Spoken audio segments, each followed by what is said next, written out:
Chapter 53 scene Fiona से शुरू होता है। फियोना अपने टेम्पोरल फैब्रिक लूम के साथ खड़ी है। लाइट ग्लो कर रही है और वह अपने टेम्पोरल फैब्रिक लूम के साथ चैम्बर में इन्वर्टेड ग्रेविटी पॉकेट्स को क्रिएट कर रही है। करप्टर्स हवा में उड़ते हुए हेल्पलेस फील हो रहे हैं। फियोना अपनी फुल क्रिएटिव पावर अनलीश करती है। उसका टेम्पोरल फैब्रिक लूम ग्लोइंग है और चैम्बर में छोटे छोटे ग्रेविटी पॉकेट्स बनाता है। करप्टर्स हवा में उड़ते जा रहे हैं, हेल्पलेसली सीलिंग की तरफ उड़ते जा रहे हैं। फियोना छोटी छोटी कुछ ग्रेनेड्स को थ्रो करती है, जो ग्रेनेड्स रिवर्स प्रोग्रेस करते हैं, जिससे एक लेज़र राइफल सडनली एक रस्टी स्टील में बदल जाती है। फिर एक फोर्स फील्ड प्रोजेक्टर एक बच्चों के खिलौने में एक डक में बदल जाता है। फियोना हंसी के साथ बोलती है, time of a little uninvention. Fiona के इस एक्ट में फन और केओस का फील मिलता है। आन्या अपने pure clean energy infinite spark channel करती है। लाइट बैरियर्स बन जाते हैं जो शैडो एनर्जी अटैक्स को डिस्ट्रॉय कर रहे हैं। हर वेव चैम्बर में स्प्रेड होती है और करप्टर्स के डार्क कंडक्ट्स ओवरलोड हो जाते हैं। आन्या का साइंटिफिक फोकस उसकी आइज में दिखता है। आन्या करप्टर्स को मॉक करते हुए बोलती है, तुम्हारी एनर्जी इनसफिशिएंट है। और फिर लाइट का एक्सप्लोजन चैम्बर में विजुअली स्टनिंग लगता है। ज़ारा एक टैक्टिकल स्ट्रेटजिस्ट बन जाती है। एनिमी के हर मूव को प्रेडिक्ट करना, precise counter attack, weakness expose करना और ट्रैप्स को क्रिएट करती है। करप्टर्स खुद के प्लान्स के फ्लॉस में फंस जाते हैं।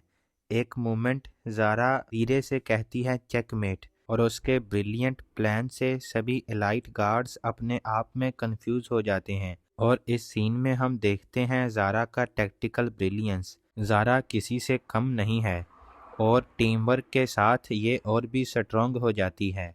और यहीं पर चैप्टर 53 एंड होता है। चैप्टर 54 जॉन अपनी बीवियों को ऑब्जर्व करता है। पूरा चैम्बर उसकी वाइफ्स की अलग अलग रोशनियों से एनर्जी से ग्लो कर रहा है। जॉन अपनी वाइफ्स के सिंक्रोनाइज्ड एक्शंस को ऑब्जर्व करता है। वह अपनी वाइफ्स पर प्राइड और रिस्पेक्ट फील करता है। बर्डन थोड़ा हल्का लगता है और क्लियर डिटर्मिनेशन उसके अंदर ग्लो होती है। जॉन समझता है कि पर्पस सिर्फ शील्ड करना नहीं है, बल्कि उनके कंबाइंड स्ट्रेंथ को एम्पावर करना है, उनकी प्रॉस्पेरिटी स्प्रेड करना है। इस सीन में ये फील हो रहा है कि जॉन अब एक लीडर और एक टीम मेंबर दोनों बन गया है। आर्मिस थोर्ने डिसपेयर की ह्यूज डार्क वेव को रिलीज करता है, हर एक को ड्राउन करने के लिए और उनके डीपेस्ट फियर्स में डालने के लिए। जॉन स्टेप फॉरवर्ड करता है और डिसपेयर को पूरी तरह से ओपोजिट कर देता है। गोल्डन टच से अब सिर्फ गोल्ड नहीं, प्योर प्रॉस्पेरिटी जनरेट होती है। गोल्डन वेव इरप्ट होती है पूरे चैम्बर में और डिसपेयर को पुश बैक करती है और ट्रांसफॉर्म कर देती है शैडो वोटेक्स गोल्डन ग्लो में, जो पूरी तरह से चमक रहा है। और इम्पॉसिबल फ्लावर्स गोल्डन रोजेस पूरी तरह से जॉयफुल वाइन्स की तरह ब्लॉसम करते हैं।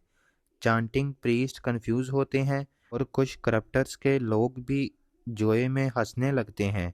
आर्मिस थोर्ने कंफ्यूज होकर कहता है, इम्पॉसिबल, तुम हेप्ट्रीगोरस के एसेंस को ट्विस्ट कर रहे हो, तुम उसके एसेंस को ही चेंज कर रहे हो।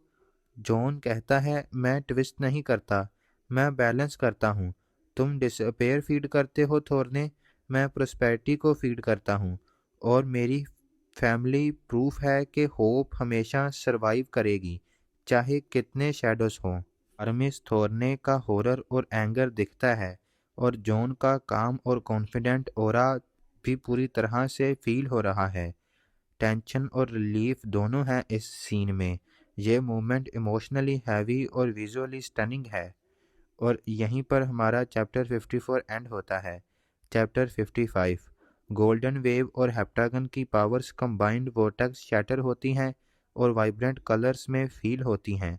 जॉन का गोल्डन वेव हेप्टागन के कंबाइंड पावर्स से एम्पलीफाई होता है, रिचुअल को ओवरवेल्म्ड कर देता है और वह वोर्टेक्स जो एनर्जी से बना हुआ है वह डार्कनेस में नहीं शैटर होता बल्कि ब्राइट आई कैचिंग कलर्स में शैटर होता है, जैसे कोई चमकदार ऑर्ब टूटकर पूरे एनवायरनमेंट में अपनी ट्रू और लाइट को फैला रहा हो। करप्टर्स और प्रीस्ट सभी कोलैब कर जाते हैं, वह अब नेगेटिव इन्फ्लुएंस से फ्री होते हैं।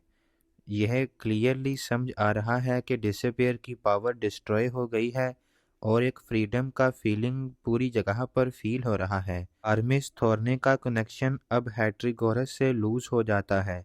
वह स्क्रीम करता है और चिल्लाता है और होलो और पैथेटिक फिगर बन जाता है, जैसे वह अंदर से पूरी तरह से खाली हो चुका हो। डिस्पेयर से जो पावर उसको मिली थी वह उसको डिस्ट्रॉय कर देती है। वहां पर सिर्फ एक बूढ़ा सा आदमी बचा था जो उस कल्ट की बुक के हाथ में उठाए हुआ था, मानो जैसे वह फील कर रहा हो कि डिसअपेयर से मिली हुई पावर कॉस्टली थी। उसी कॉस्ट की वजह से वे सब अब फेल हो चुके हैं।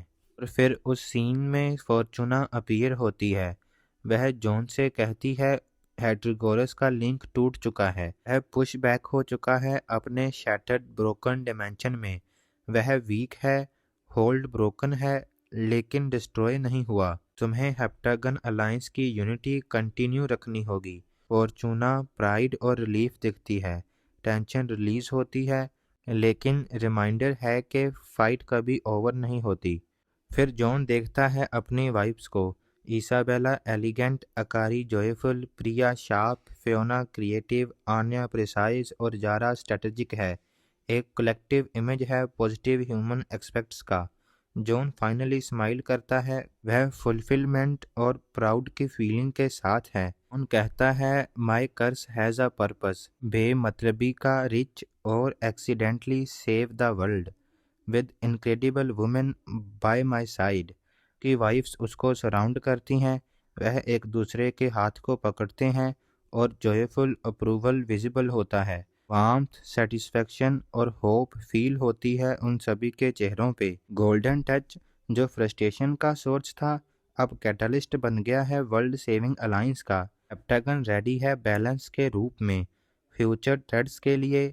लाइफ पर्पस, लव और एक्सीडेंटल सक्सेस से भरा हुआ है। ये एक नई शुरुआत है उनके प्यार से भरे जीवन की। वह सब एक्साइटेड हैं अपने नेक्स्ट एडवेंचर से भरे जीवन के लिए। इसी सीन के साथ चैप्टर 55 एंड होता है और यह स्टोरी भी, ये हमारी पहली स्टोरी है। If you are reach the end then we are thankful to you. We know that there has too much mistakes और कभी कभार यह आपके लिए इरिटेटिंग भी होगी, पर हम आपसे यह प्रॉमिस करते हैं हम अगली बार और भी बेटर करने की कोशिश करेंगे।